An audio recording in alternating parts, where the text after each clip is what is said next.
धन्यवाद अध्यक्ष महोदय. जानेवारी 2024 मध्ये मराठा समाजाच्या आरक्षणासाठी मनोज जरांगे पाटील यांच्या नेतृत्वाखाली मराठा समाजाचा मोर्चा मुंबईला आला होता.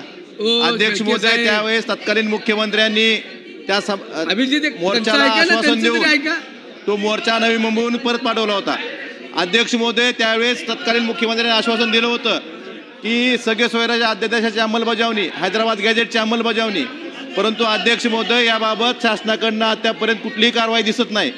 अध्यक्ष महोदय, त्याच पद्धतीनं ज्या समाजाच्या लोकांच्या कुणबी नोंदी सापडल्यात त्यांना कुणबी प्रमाणपत्र देण्यासाठी सुद्धा शासनाकडनं जाणीवपूर्वक विलंब केला जातोय. त्याच पद्धतीनं अध्यक्ष महोदय, कुणबी प्रमाणपत्राच्या वैधता प्रमाणपत्रासाठी सुद्धा जाणीवपूर्वक अडथळा शासनाकडनं काही अधिकाऱ्यांकडनं विलंब आणि अडथळा केला जातो. त्यामुळे विद्यार्थ्यांचं खूप मोठ्या प्रमाणात नुकसान होतंय.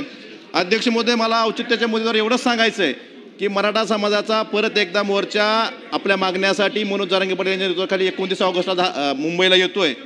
तर त्या समाजाला जी आश्वासनं सरकारच्या वतीने आधी दिली होती त्या आश्वासनाची पूर्तता करावी एवढीच विनंती औचित्याच्या मुद्द्याद्वारे मला सरकारला करायची.